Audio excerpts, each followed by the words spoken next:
In the heart of the dystopic land of opportunity, Night City, we can find a building. Stretching up into the sky, its penthouses escape the choke and grime of the city streets.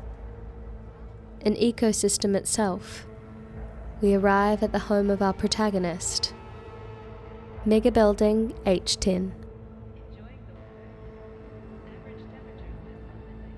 Hi there. Welcome to Oddities, a show where we take a look at locations and games to find details, moments, and minutiae we just think are interesting. Celebrating the mundane that someone still had to put thought into, and supposing tiny stories that could coincide. So, grab yourself a tea or a coffee and sit back as we explore together. Today we're here in Night City, yet far from the heights of its ivory towers.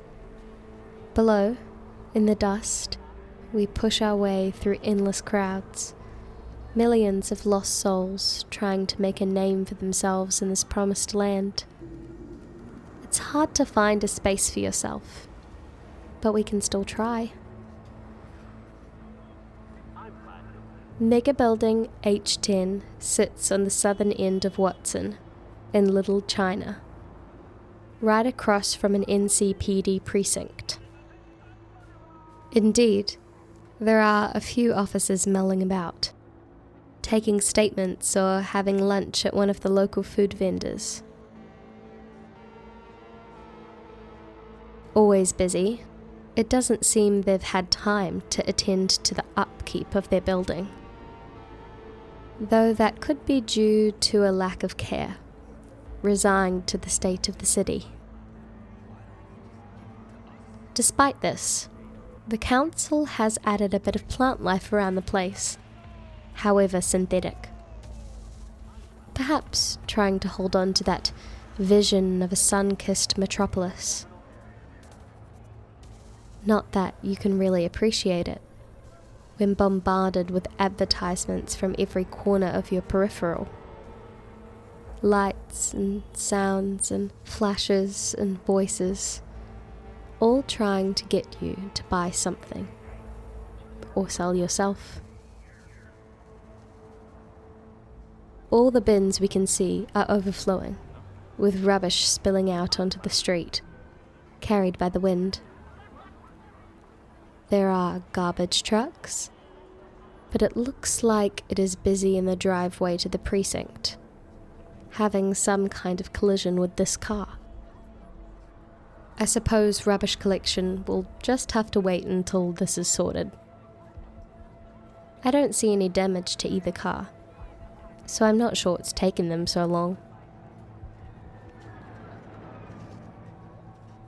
This food stand appears to have reused these traffic barriers to create a little outdoor seating arrangement.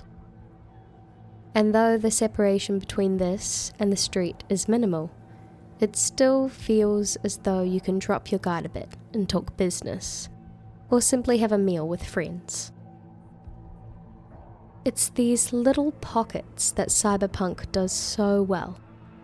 Personal stories hidden and squashed below the blaring streets. It is a proper fight for personality and self-expression to shine through.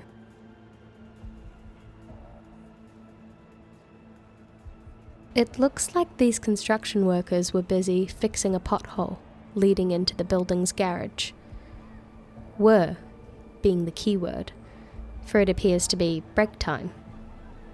The three are sharing a smoke and a beer, waiting for the hole to fix itself. This garage might be where some of the residents of the Megabuilding keep their vehicles, if they can afford one. Kept safe from thievery by giant barriers. But knowing the criminal element of Night City, I'm sure these are just a dissuasion for opportunists. If you really wanted to get in, it'd be a breeze for a netrunner to just lower them.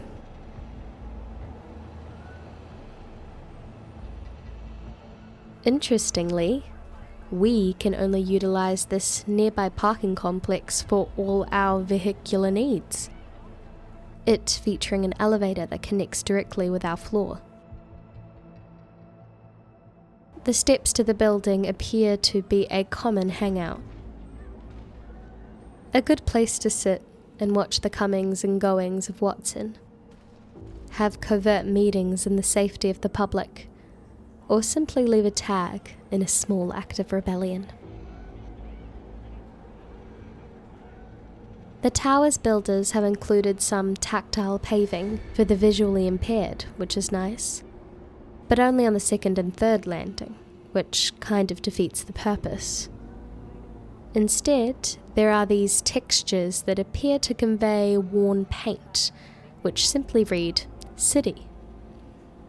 At least there's a handrail, I guess.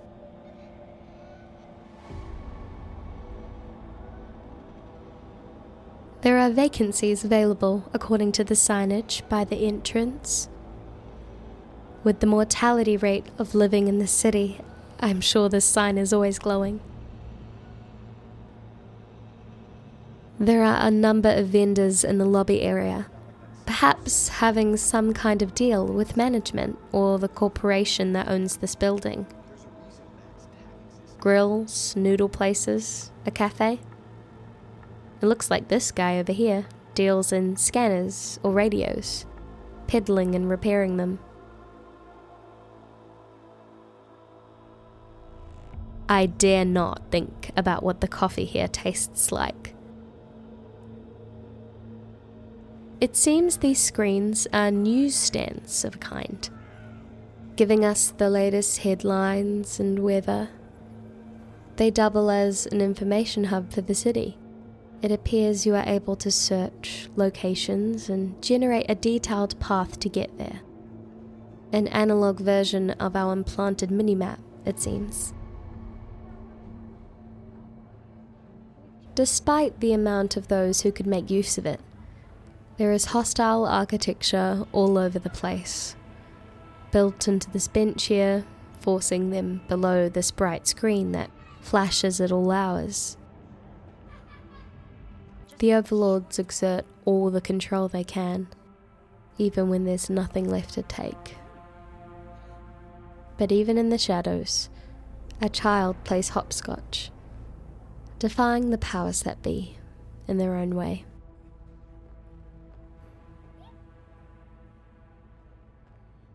There is a haze that lingers in the air, rising from the grills, cigarettes, and inner workings of the building. If there is a ventilation system, it doesn't work anymore, though it does make the place very moody.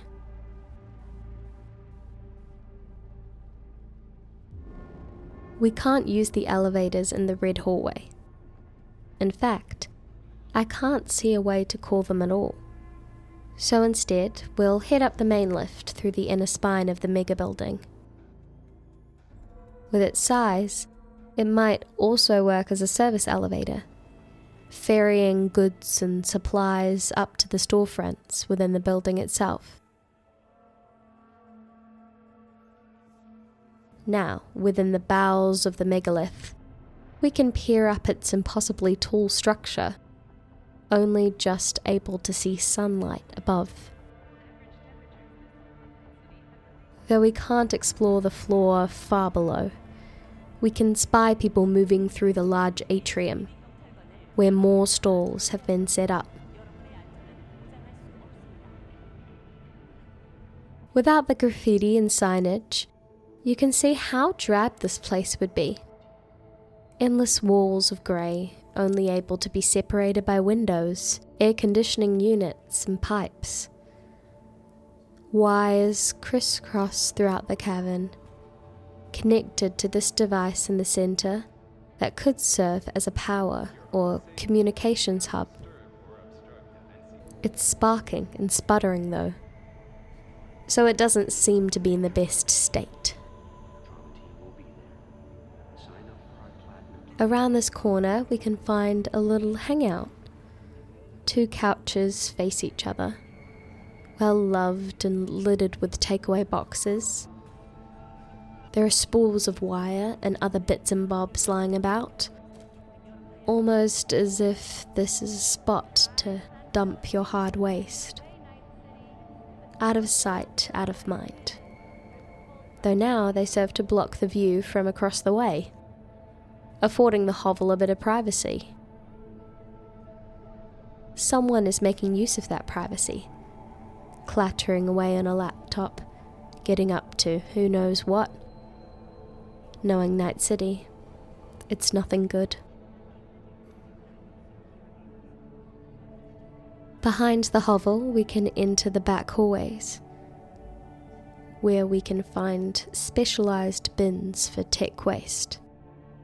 Overflowing, of course. Probably why everyone is dumping it instead. It's a dog move to have these rental notices above the door, announcing your financial troubles to the world.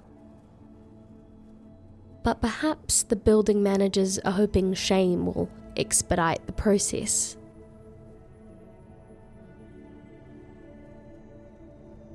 At least they've invested in a fire extinguisher, though I'm sure it's out of date.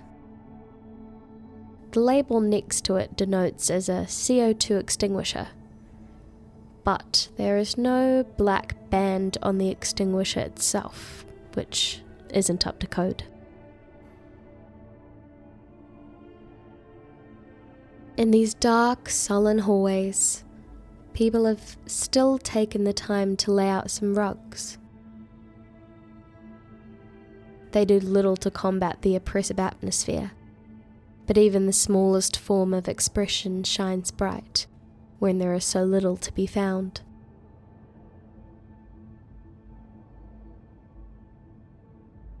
Across from the elevator, we can enter the weapons store, owned by our friend Wilson over here.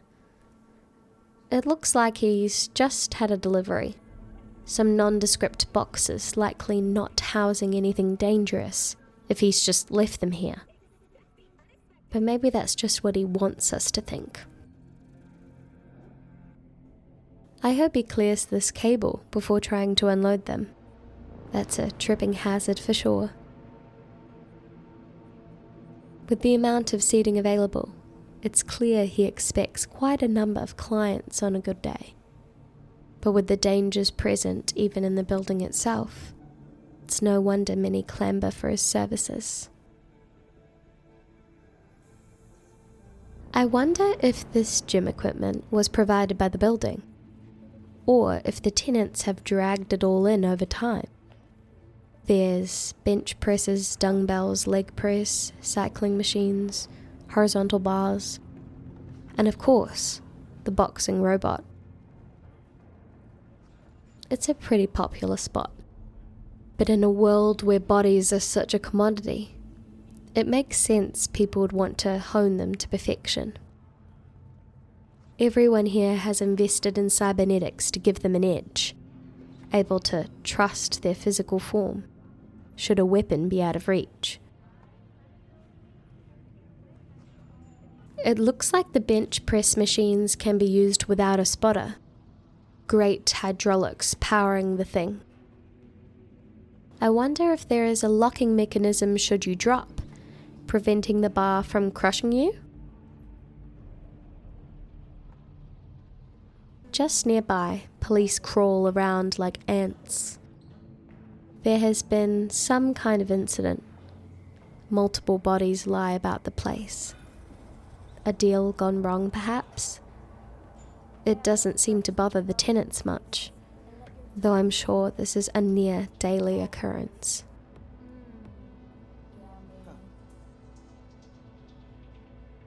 A bit of the wall has been pushed aside here, some repairs that have been long forgotten.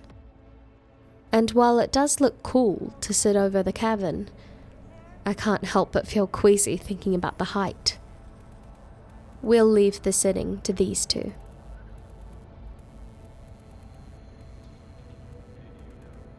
This little outcrop has been claimed by this vendor. A nice little private area to grab a drink, far from the bustle of the gym. There's a collection of kegs here. Alcohol, perhaps? Some have lights glowing around the rim, indicating how full they are, maybe. I'm sure this vendor would have to guard them well, likely unable to leave this little makeshift bar. At last, we can come to our very own apartment, tucked away along the identical line of greebled beige doors. As soon as ours slides shut, the sounds of the complex vanish, replaced with the low hum of the building's inner workings, and the odd screeches and honks of vehicles from far on the streets below. There's something strangely comforting about being so close to the dangerous outside world while being safe and locked away. Unable to be affected, yet still able to observe.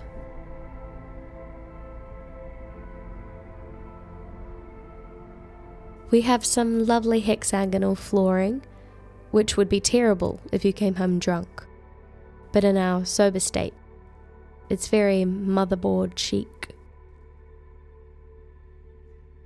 Space is a premium, but we do have quite a large area in the center of the apartment. Perhaps to put a dining table in if we needed one.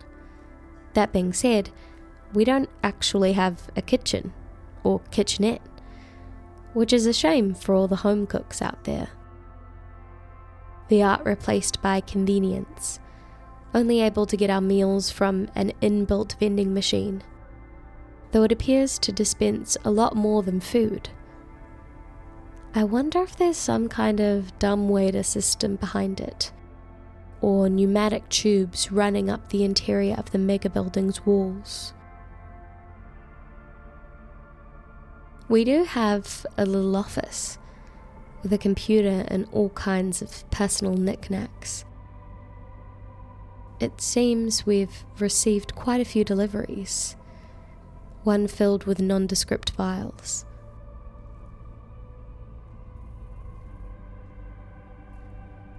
I do worry about this glass sitting here just above the monitor. If that falls, we'll probably have to buy a new one.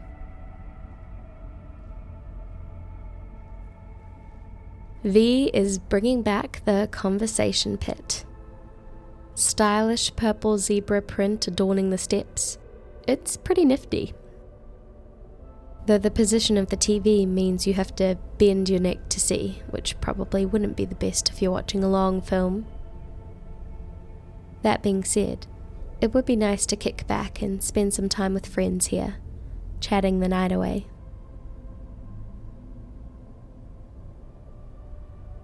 Of course we have an armory, an important facet of any mercenary's household.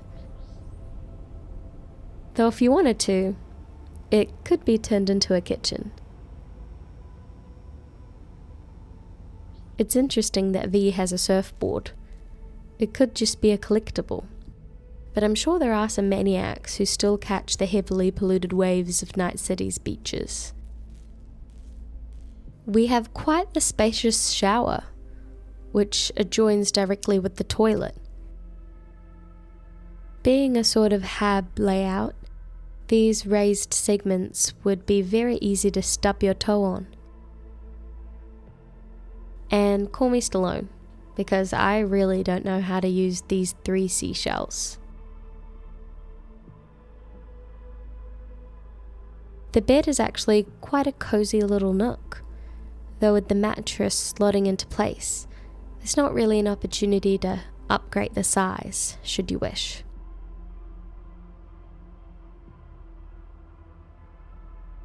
All in all, it's a pretty nice apartment, ignoring the building that surrounds it. But with the door locked and some music playing, it is a small slice of peace, carved just for oneself. Thanks for watching. Hopefully you enjoyed our first foray into the world of Cyberpunk. It's packed full of fun details, and we've got lots more on the way. And while we're at it, thank you so much for 10,000 subscribers. You guys have absolutely blown us away with your support, and we are so happy to see you're enjoying the channel. Know that you're always welcome on our little side of the internet. Shout out to our members, Thane Krios 8, Anna A 2640, Najkula, Renee, Patrick Connaughton 4171, Speed of the Earth, Nathan Armstrong 6085, Call Me Jibs, Dadney, and Callum Kenny. Subscribe for more oddities, odysseys, observations, open roads, opinions, and live streams over on Twitch. And we'll see you in the next one. Cheers.